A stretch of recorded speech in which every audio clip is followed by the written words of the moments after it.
Praise the Lord. അവൻ വേദനിക്കണം എന്നത് അവിടുത്തെ ഹിതമായിരുന്നു. അവിടെ നിന്നാണ് അവനെ ഈ ക്ലേശങ്ങൾക്കെല്ലാം വിട്ടുകൊടുക്കണം. ആ വചനം ഇപ്പോൾ ഞാൻ സ്വീകരിക്കുന്നു. Praise the Lord.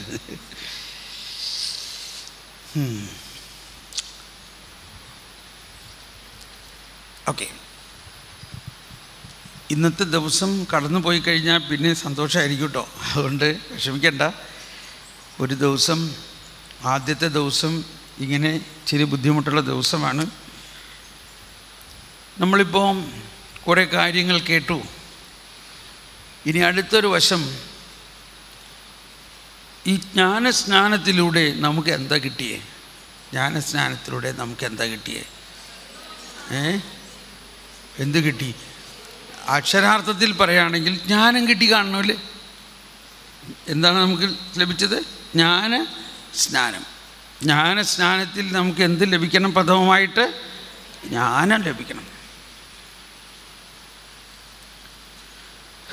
മലയാളത്തിലാണ് ഇത്രയും മനോഹരമായ ഒരു വാക്ക്. ബാപ്റ്റിസത്തിന് മലയാളത്തിൽ എന്താ പറയുന്നത്? ജ്ഞാനസ്നാനം. മണി 10 ഷൂ. ഇപ്പം ബ്രേക്കിന് ടൈമാണല്ലേ? ഇപ്പോഴാണോ? അതെ, 10:15 10:30. All right, no problem. Another 2 minutes. അപ്പോൾ വാസ്തവത്തിൽ ഇനി വലിയൊരു മേഖലയാണ് നമ്മൾ തുറക്കാൻ പോകുന്നത്. ജ്ഞാനസ്നാനത്തിലൂടെ നമുക്ക് ലഭിച്ച നിരവധി അനുഗ്രഹങ്ങളുണ്ട്. അതിൽ ഒന്നാണ് കൃപ. എന്താണ് കൃപ എന്ന് പറയുന്നത്? ദൈവികത മാനുഷികതയിൽ ലയിക്കുന്നതിനെ കൃപ എന്ന് പറയുന്നു. മറ്റൊരു വിധത്തിൽ പറഞ്ഞാൽ ദൈവിക ജീവൻ മാനുഷികതയിൽ ലഭിക്കും. ഇപ്പം ഞാൻ ഈ വിരലുകൾ ഇങ്ങനെ കാണിക്കുന്നതിൽ നിന്ന് തന്നെ മനസ്സിലാക്കണം, കണ്ടോ, ഈ കൃപയ്ക്ക് നിരവധി പ്രവർത്തനങ്ങളുണ്ട്. ഇത് ഒരു പ്രവർത്തനമല്ല. There are different ways of working of the Holy Spirit. Different working.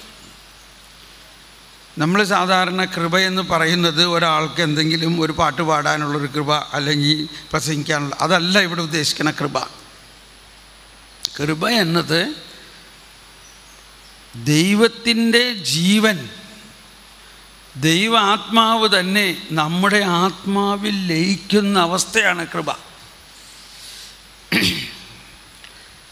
അതിനെക്കുറിച്ച് നമ്മൾ അധികം പഠിച്ചിട്ടില്ല. തിയോളജിയൻസ് എല്ലാം വളരെ വലിയ പുസ്തകങ്ങൾ ഉണ്ടാക്കിയിട്ടുണ്ട്. പക്ഷെ അതൊക്കെ അവിടെ തന്നെ ഇരിക്കുന്നുണ്ട് ഇപ്പോഴും. അത് നമ്മുടെ തലത്തിലേക്ക് ഇപ്പോഴും വന്നുകൊണ്ടിരിക്കുന്നേ ഉള്ളൂ. ഇപ്പോൾ സെൻറ്റ് തോമസ് അക്വീനാസും വിശുദ്ധ അഗസ്തീനോസും എല്ലാം കൃപയെക്കുറിച്ച് വർണ്ണിച്ചിരിക്കുന്നതും ഇതൊക്കെ നമ്മൾ പഠിക്കേണ്ടതല്ലേ? ജോൺ പോൾ രണ്ടാമൻ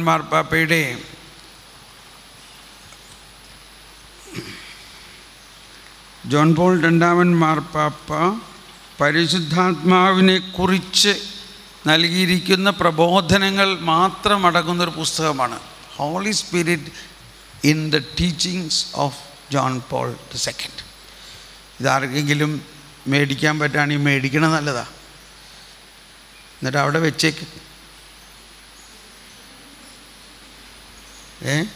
എല്ലാം അങ്ങനെയല്ലേ നമ്മുടെ അടുത്ത്? നമ്മുടെ ലൈബ്രറിയിൽ എന്തോരം പുസ്തകങ്ങളാണ്, അവിടെ ഇരിക്കട്ടെ.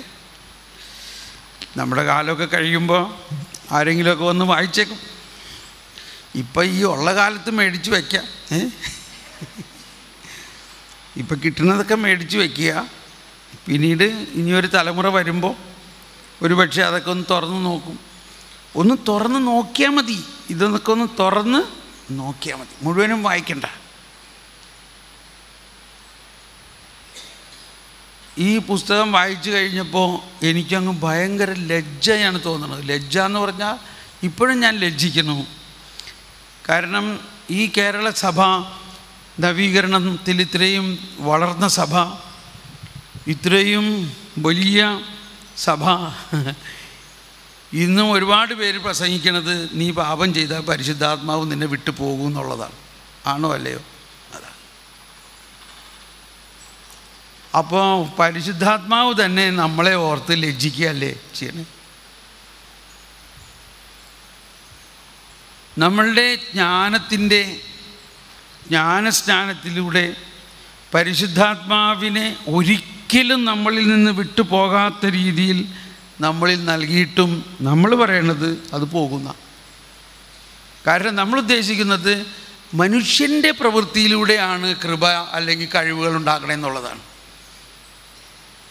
കംപ്ലീറ്റ് ഓപ്പോസിറ്റാണ്.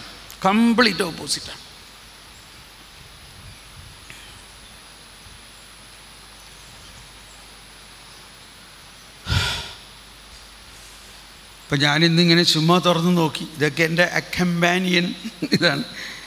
അതിലിങ്ങനെ എഴുതിയിരിക്കുകയാണ്, man is sanctified by the Holy spirit.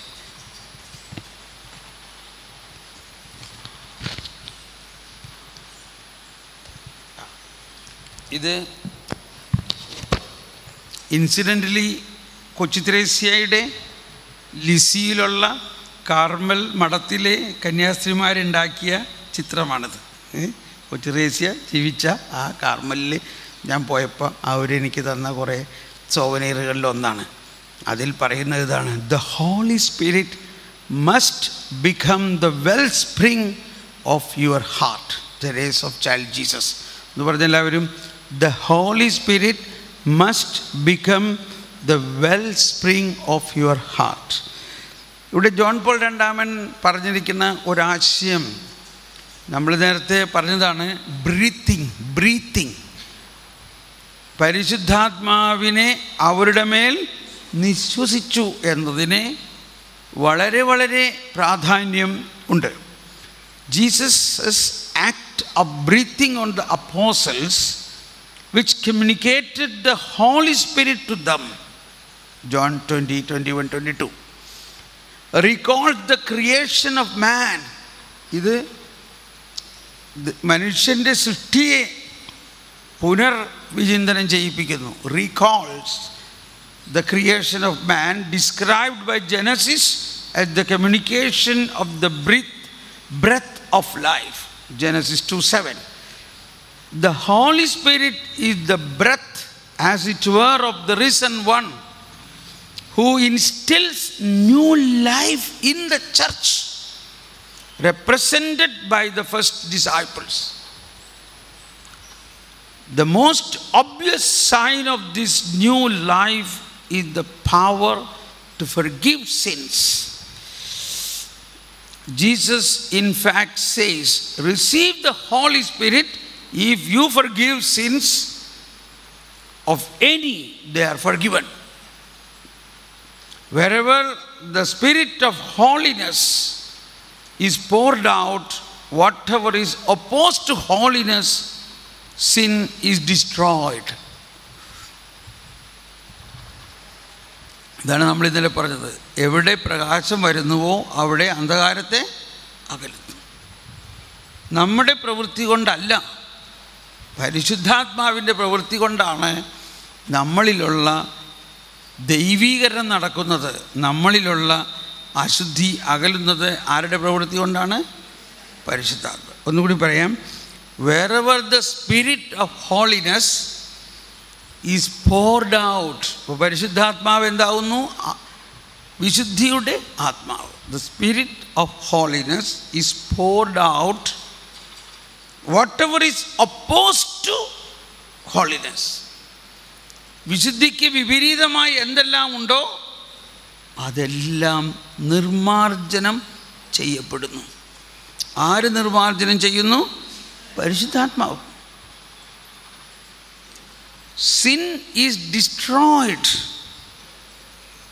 According to Jesus' words, the Holy Spirit is the one who will convince the world of sin.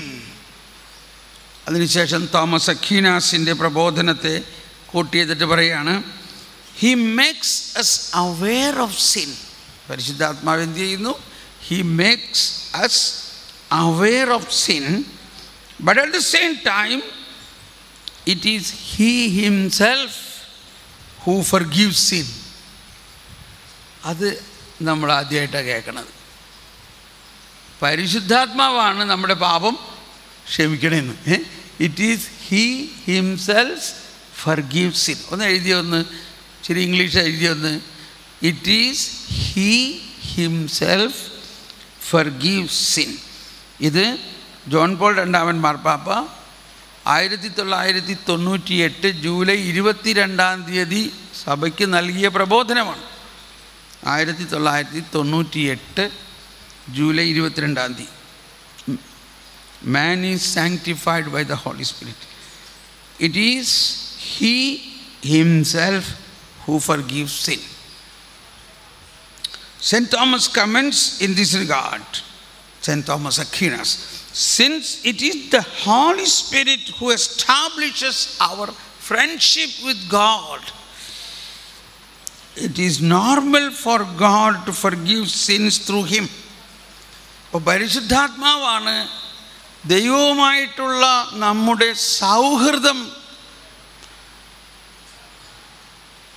സൗഹൃദം എസ്റ്റാബ്ലിഷ്, സൗഹൃദം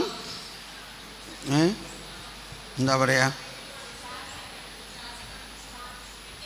കെട്ടിപ്പടുക്കുന്നത്. ഓ വെരി ഗുഡ്. കെട്ടിപ്പടുക്കണമെന്ന് പറയുമ്പോൾ അതിനേക്കാളും കുറച്ചും കൂടി ഹൃദയസ്പർശിയായ ഒരു വാക്ക് പറഞ്ഞ്,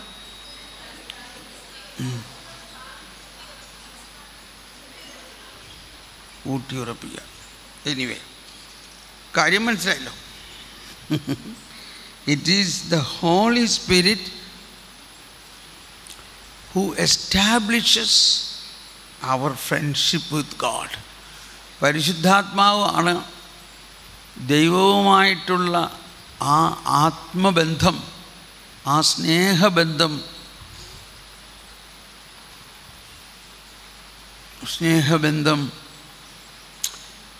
ഒക്കെ കെട്ടിപ്പടുക്കുന്നത്. അങ്ങനെയെങ്കിൽ ആ പരിശുദ്ധാത്മാവ് തന്നെ ആ സ്നേഹബന്ധത്തിനെതിരായി നിൽക്കുന്നത് എല്ലാത്തിനെയും മാച്ചു കളയും പരിശുദ്ധാത്മാവ്. ഇങ്ങനെ നമ്മൾ പരിശുദ്ധാത്മാവിനെ കുറിച്ച്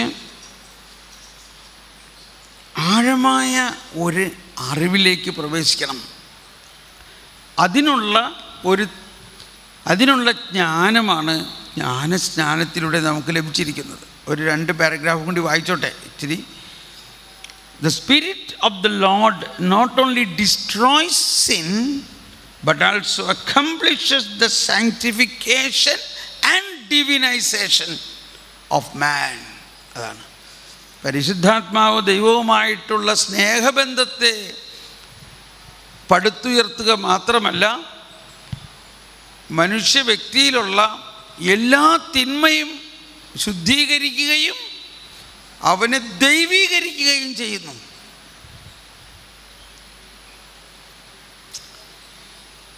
God chose us, St. Paul says, from the beginning to be served. Sister, 2 Thessalonians 2:13, 2 Thessalonians 2:13. From the beginning to be served through sanctification by the Spirit and believe in the truth. എന്നാൽ കർത്താവിൻ്റെ വാത്സല്യഭാചനങ്ങളായ സഹോദരരെ, ആത്മാവ് മുഖേനയുള്ള വിശുദ്ധീകരണത്താലും സത്യത്തിലുള്ള വിശ്വാസത്താലും രക്ഷയ്ക്കുള്ള ആദ്യഫലമായി നിങ്ങളെ ദൈവം തിരഞ്ഞെടുത്തിരിക്കുന്നു. ആകയാൽ നിങ്ങൾക്ക് വേണ്ടി എപ്പോഴും ദൈവത്തിന് കൃതജ്ഞതയർപ്പിക്കാൻ ഞങ്ങൾ കടപ്പെട്ടിരിക്കുന്നു. ആദ്യഭാഗം വായിച്ചേ. എന്നാൽ കർത്താവിന്റെ വാത്സല്യഭാചനങ്ങളായ സഹോദരരെ, ആത്മാവ് മുഖേനയുള്ള വിശുദ്ധീകരണത്താലും സത്യത്തിലുള്ള വിശ്വാസത്താലും രക്ഷയ്ക്കുള്ള ആദ്യഫലമായി നിങ്ങളെ ദൈവം തിരഞ്ഞെടുത്തിരിക്കുന്നു. ദൈവം തിരഞ്ഞെടുത്തിരിക്കുന്നു. It is God chooses us. ദൈവമാണ് നമ്മളെ തിരഞ്ഞെടുക്കുന്നത്.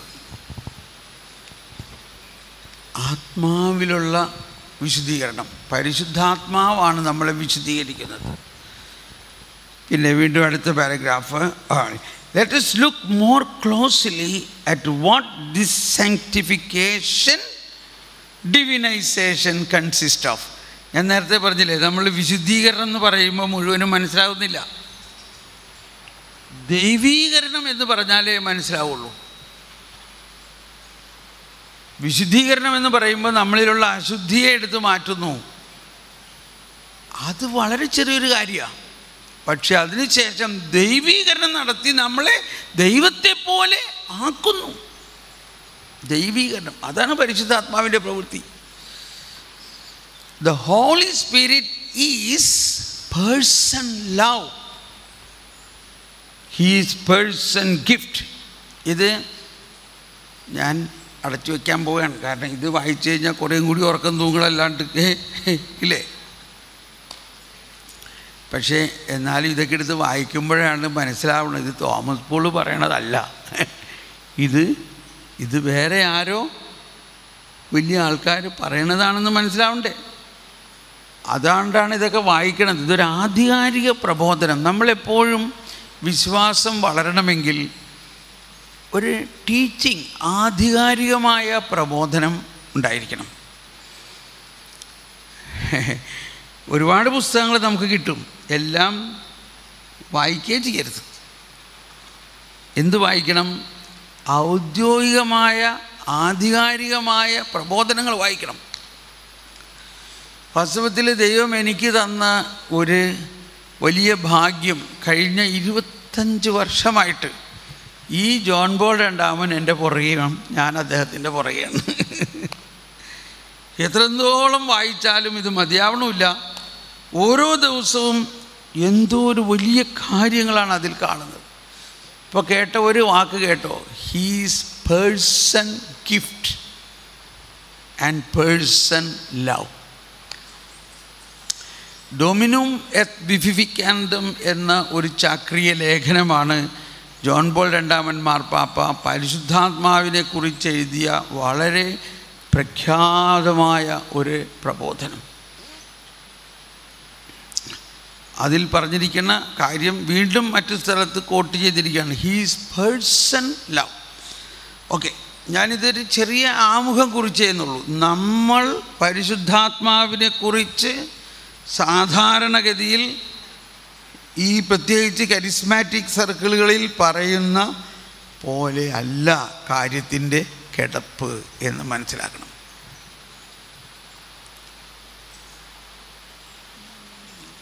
മനസ്സിലായോ? പരിശുദ്ധാത്മാവ് പ്രാവ് പോലെയും അഗ്നി പോലെയും വെള്ളം പോലെയും കാറ്റ് പോലെയുമാണ്. ഇതെല്ലാം പ്രതീകമാണ്. എന്നാൽ പരിശുദ്ധാത്മാവ് ആരാകുന്നു?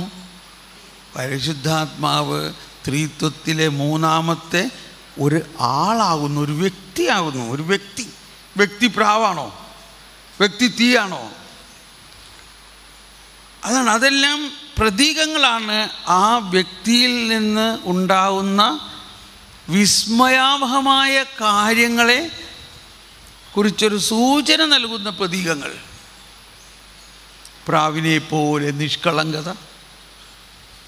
അഗ്നി എന്ന് പറയുമ്പോൾ നമുക്കാകെ പേടിപ്പിക്കുകയാണ് എല്ലാവരും ചെയ്യണത്. അഗ്നി എന്ന് പറഞ്ഞാൽ നരകത്തിലെ അഗ്നി, ശുദ്ധീകരണ സ്ഥലത്തിലെ അഗ്നി എന്നൊക്കെ പറയും. എന്നിട്ട് പേടിപ്പിച്ച് എങ്ങനെയെങ്കിലും ആളെ ഒന്ന് കുമ്പസാരിപ്പിച്ച് കിട്ടിയ കാര്യം നടത്തുന്നുള്ള മാതിരി അല്ല കാര്യത്തിൻ്റെ കിടപ്പ്. അഗ്നി എന്ന സുവിശേഷത്തിലെല്ലാം പറയുന്നത് ദൈവത്തിൽ നിന്ന് വരുന്ന അഗ്നി സ്നേഹാഗ്നിയാണ്. ദൈവത്തിൻ്റെ സ്നേഹമാണ് അഗ്നി. പരിശുദ്ധാത്മാവ് ആ സ്നേഹമാവുന്ന അഗ്നിയാണ്. അപ്പോൾ അഗ്നി എന്ന് പറയുമ്പോൾ നമ്മൾ കാണുന്ന അഗ്നിയൊക്കെ കത്തിച്ച് ചാമ്പലാക്കുന്ന അഗ്നിയാണെങ്കിൽ ദൈവത്തിൻ്റെ അഗ്നി സ്നേഹത്തിൽ ജ്വലിപ്പിക്കുന്ന ഹൃദയമാണ്. ആ തിരുഹൃദയത്തിനെ നോക്കുമ്പോൾ അഗ്നിയില്ല അവിടെ. എന്താണ് ആ തിരുഹൃദയത്തിൽ നിന്ന് വരുന്ന അഗ്നി? സ്നേഹമാണ്.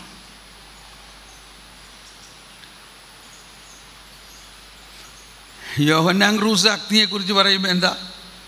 സ്നേഹമാണ് അവിടെ. അപ്പം ഇങ്ങനെ ഭയങ്കര ഒരു വ്യത്യാസം ഉണ്ടാകണം ഈ സിമ്പിൾസിനെല്ലാം. ആ വ്യത്യാസമുണ്ടാകുന്നത് പരിശുദ്ധാത്മാവ് ഒരു വ്യക്തിയാണെന്നും ത്രിത്വത്തിലെ മൂന്നാമത്തെ ആളാണെന്നും പിതാവിനും പുത്രനും എന്ന് പറഞ്ഞ എല്ലാവരും പിതാവിനും പുത്രനും സമനായവനും. കണ്ടോ, പിതാവിനും പുത്രനും സമനായവൻ. അത് തന്നെ ഒന്ന് ചിന്തിച്ച് നോക്കിയ, പിതാവിനും പുത്രനും സമനായവനും, പിതാവിൽ നിന്നും പുത്രനിൽ നിന്നും ഉത്ഭവിക്കുന്നവനും, പിതാവിനോടും പുത്രനോടും ഒപ്പം ആരാധിക്കപ്പെടുന്നവനുമാണ്. എങ്കിൽ ചുമ്മാ വന്നു പോകുമോ? ആ പരിശുദ്ധാത്മാവ് ദൈവമാണ്, കർത്താവും ജീവദാതാവുമാണ് ആ പരിശുദ്ധാത്മാവെങ്കിൽ ആ പരിശുദ്ധാത്മാവിന് നമ്മളെ വിട്ടു പോകാൻ പറ്റുമോ? ഒരിക്കലും പറ്റില്ല. അപ്പോൾ ഉടനെ വരുന്നൊരു വചനം, ദാവീദ് ഇങ്ങനെ പ്രാർത്ഥിച്ചല്ലോ, ഒറ്റ വചനം, അത് വെച്ചുകൊണ്ടാണ് നമ്മൾ പുതിയ നിയമത്തിൽ കർത്താവ് ഈശോ മിശിഹ തൻ്റെ ജീവൻ കൊടുത്ത് ഞാൻ പോയില്ലെങ്കിൽ അവൻ വരികയില്ല, അതുകൊണ്ട് ഞാൻ വേഗം പോണം എന്നല്ലേ പറഞ്ഞ്. അങ്ങനെ നേടിത്തന്ന പരിശുദ്ധാത്മാവ് നമ്മളൊന്ന് ചെറിയ പാപം ചെയ്യുമ്പോഴേക്കും വിട്ടുപോണതാണോ? എവിടെ നമ്മുടെ വിശ്വാസം? പറയും. എന്നിട്ടൊറ്റ വചനത്തെ പിടിക്കുകയാണ് നമ്മൾ പലപ്പോഴും. ദാവീദ് പറഞ്ഞു, എൻ്റെ പരിശുദ്ധാത്മാവിനെ എടുത്ത് കളയല്ലേന്ന്. ദാവീദ് പാപം ചെയ്തപ്പോൾ ദാവീദിലെ പരിശുദ്ധാത്മാവ് വിട്ടു പോയി എന്ന്.